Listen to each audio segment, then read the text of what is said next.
मेरा नाम कुलदीप सिंह है और ये मेरा ब्रीफ इंट्रोडक्शन है। मैंने बॉब कार्ड्स लिमिटेड जो बैंक ऑफ बड़ौदा की सब्सिडरी है उसमें वर्क किया है। IDBI bank, union bank of India, India post payment bank में वर्क किया है। और लास्ट ईयर 2020 में मैंने RRB स्किल 3 एग्ज़ाम दिया था जिसमें मुझे फर्स्ट प्रेफरेंस राजस्थान मरुद्रा ग्रामीण बैंक अलॉट हुआ है।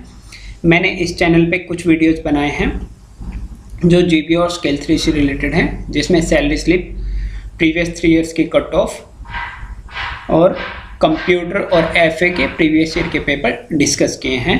नोटिफिकेशन प्रीवियस 3 इयर्स के डिस्कस किए हैं कि किस डेट को आते हैं, एक्सपीरियंस कितना रिक्वायर्ड होता है, इसके रिगार्डिंग आप वो वीडियोज़ भी रेफ़र कर सकते हो। आज इस वीडियो में हम बात करेंगे क्वांट सेक्शन के बारे में, जो अच्छा वेटेज रखता है स्किल 3 के एग्ज़ाम में।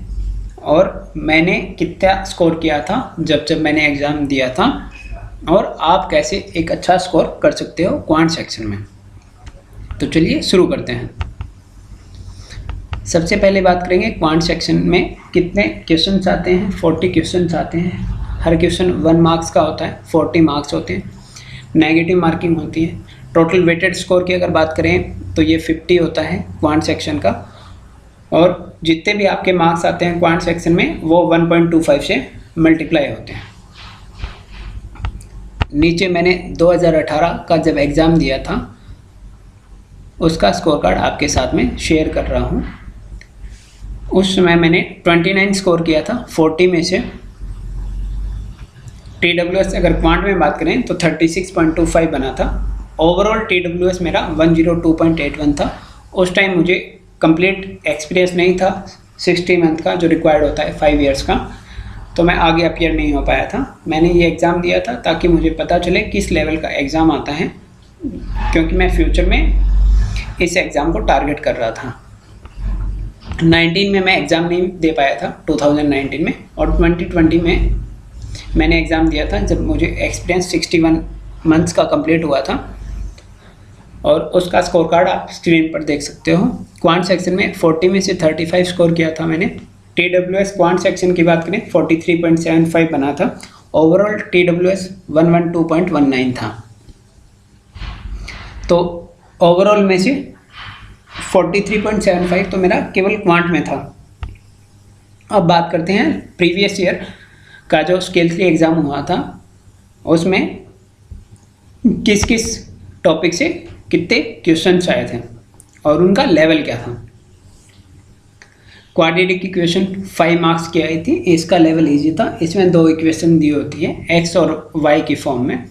हमें x और y की वैल्यू निकाल के उनका कंपैरिजन करना होता है। उनमें एक रिलेशनशिप बतानी होती है 5 ऑप्शन में से। 5 क्वेश्चन थे नंबर सीरीज से। नंबर सीरीज में हमें एक नंबर सीरीज दी होती है और उसमें नेक्स्ट नंबर पूछा होता है या फिर रॉन्ग नंबर पूछा होता है। इसका लेवल भी इजी था। डाटा सफिशिएंसी पे 5 क्वेश्चन थे। डाटा सफिशिएंसी में हमें 2 स्टेटमेंट दिए होते हैं। नीचे कंक्लूजन दिया होता है और हमें बताना होता है कि वो कंक्लूजन कौन से स्टेटमेंट से ड्रॉ होता है। इसके रिगार्डिंग क्वेश्चन होते हैं। इसका लेवल मॉडरेट था। अरिथमेटिक से 10 मार्क्स के क्वेश्चन थे। इनका लेवल डिफ़िकल्ट था। अरिथमेटिक में time and work, time distance speed, mixture allegation, board stream, profit loss, simple interest and compound interest, partnership और एवरेज से क्वेश्चंस थे। डाटा इंटरप्रिटेशन से 15 मार्क्स के क्वेश्चन थे। इसमें एक 5 मार्क्स का कैलकुलेट था और इसका लेवल मॉडरेट से डिफ़िकल्ट था। ओवरऑल अगर हम क्वांट सेक्शन की बात करें तो लेवल क्या रहता है, जनरली कैंडिडेट्स पूछते हैं तो IBPS PO प्री का लेवल रहता है। ईजी ऑलमोस्ट अगर हम बात करें किसी फ्रेशर के लिए जो IBPS की प्रिपरेशन कर रहे हैं, PO की प्रिपरेशन कर रहे हैं, उनके लिए इजी रहता है। पर जनरली स्केल 2 GB और स्केल 3 की प्रिपरेशन जो कर रहे होते हैं उन्हें लगभग 2 या 3 साल बैंक में हो चुका होता है, तो वो क्वांट और रीजनिंग में प्रैक्टिस से दूर होते हैं, तो उनके लिए लेवल थोड़ा हार्ड हो सकता है। Otherwise level IBPS PO pre के इक्विवेलेंट ही रहता है। अब हम बात करेंगे कि आपको स्टडी कैसे करनी है। पहले मैं अपनी स्टडी के बारे में बात करूँगा। मैं इंजीनियरिंग बैकग्राउंड से हूँ और 2015 से बैंकिंग एग्ज़ाम दे रहा हूँ। तो मैंने यहाँ जो 3 नंबर है वहाँ से स्टार्ट किया था। मैंने डेली क्विज़ेस से स्टार्ट किया था क्योंकि मेरे बेसिक्स ऑलमोस्ट क्लियर हैं, प्रैक्टिस की रिक्वायरमेंट थी। लगभग 3 महीने पहले जून में मैंने स्टार्ट किया था। लास्ट ईयर पहले एग्ज़ाम सितंबर में होने वाला था, पर कोरोना की वजह से 18 अक्टूबर को एग्ज़ाम कंडक्ट हुआ था, तो लगभग 1 महीना एक्स्ट्रा और मिल गया था। अभी भी आपके पास में 4 महीने हैं इस साल के हिसाब से। अड्डा 247 की ऐप से मैंने डेली क्विज़ स्टार्ट किए थे। उसमें मैथ्स का हर क्विज़ किया था, चाहे वो IBPS क्लर्क का हो, चाहे PO का हो या RRB PO का हो, प्री का हो या मेंस का हो, हर क्विज़ किया था क्योंकि मुझे प्रैक्टिस करनी थी।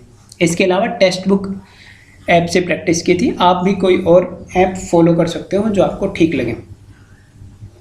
डेली क्विज़ करने के साथ में भी आपको ये ध्यान रखना है कि डेली क्विज़ का मतलब जब ही है जब आप उनका एनालिसिस करें, राइट क्वेश्चन का भी और रॉन्ग क्वेश्चन का भी। राइट क्वेश्चन का इसलिए ताकि आपको पता चले कि कहीं शॉर्ट ट्रिक आप इस्तेमाल कर सकते हो या कहाँ पे आपने लंबी कैलकुलेशन की लॉन्ग मेथड आपने यूज़ किया था।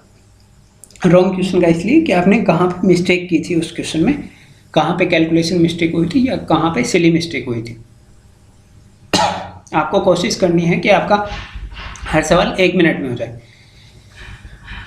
अब बात करते हैं बाकी एस्पिरेंट्स की जो लगभग 2-3 साल अगर क्वांट से अगर आप दूर हो, तो आपको क्या करना है, आपको हर टॉपिक प्रिपेयर करना है। पहले यूट्यूब पे आप प्रेफर कर सकते हो किसी टीचर को। जैसे क्वाड्रेटिक इक्वेशन की बात करें तो उस पर आप किसी एक टीचर को फॉलो कर लीजिए, उनके मेथड सीखिए एक बार यूट्यूब वीडियोस देख के। उसके बाद में उसी क्वेश्चन पे, उसी टॉपिक पे आप प्रैक्टिस कीजिए, 40-50 क्वेश्चन कीजिए। नीचे मैंने 3 वेबसाइट दी है, यहाँ पे आपको टॉपिक वाइज क्वेश्चंस मिल जाएंगे। यहाँ बैंक एग्जाम टुडे, अड्डा 247 या फेयर्स क्लाउड से आप प्रैक्टिस कर सकते हो।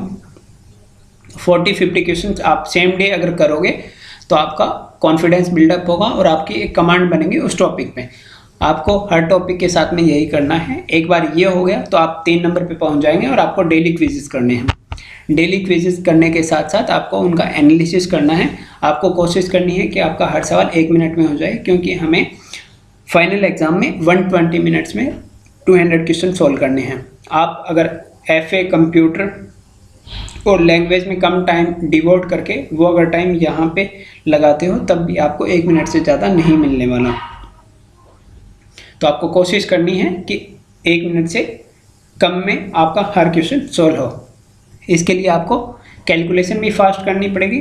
कैलकुलेशन फास्ट करने के लिए भी मैंने नीचे बताया है, आपको फ्रैक्शन से परसेंटेज कन्वर्जन जो है वो आपको याद करना पड़ेगा, वो आपको रिमेंबर करना पड़ेगा।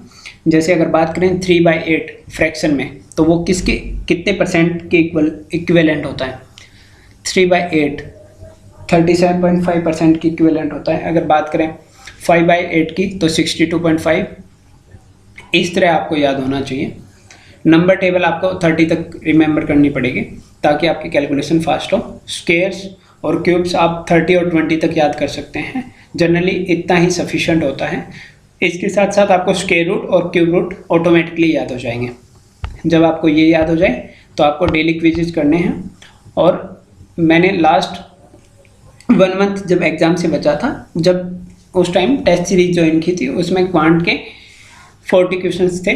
5 पेपर थे, 40 क्वेश्चंस 40 मिनट्स के, वो मैंने सॉल्व किए थे। तो उस टाइम मेरा कॉन्फिडेंस बढ़ा था और फाइनल एग्जाम में मैंने अच्छा स्कोर किया था। उम्मीद करता हूँ आपको ये वीडियो पसंद आई होगी।